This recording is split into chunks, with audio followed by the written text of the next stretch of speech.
మంచిర్యాల జిల్లా చెనూరు బస్టాండ్ నుంచి మేడారం జాతరకు ప్రత్యేక బస్సులను ఏర్పాటు చేశారు. కార్యక్రమంలో ఎమ్మెల్యే వివేక్ వెంకటస్వామి పాల్గొని బస్సులను ప్రారంభించారు. ఆర్టీసీ సంస్థ ఉచిత ప్రయాణాల ద్వారా గొప్పలు సేవలు అందిస్తున్నాయని ఎమ్మెల్యే వివేక్ వెంకటస్వామి అభినందించారు.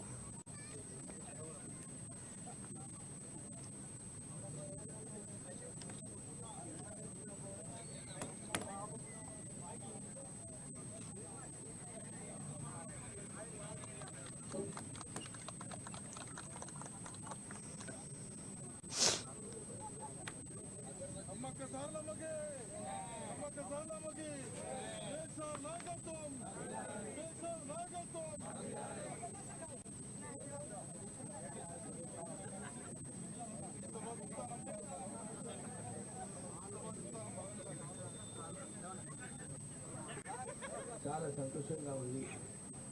ఆర్టీసీ ప్రజలకు ఉపయోగపడేలాగా ఈ మహాలక్ష్మి జాతర సమ్మక్క సారలమ్మ జాతరకు 85 బస్సులు పెట్టడము, మన ప్రయాణికులందరూ కూడా ఫ్రీగా ఈ బస్సులో మనం జాతరకు పోవడానికి ఈ కార్యక్రమం తీసుకోవడం జరిగింది. ఆర్టీసీ సంస్థ దేశంలోనే ఒక మంచి సంస్థ, మంచిగా నడిపించే సంస్థ. యాజమాన్యం నిర్ణయం తీసుకుంది. ఈ సారలమ్మకు చాలామంది మన ప్రేక్షకులు పోవాలని చెప్పి వాళ్ళు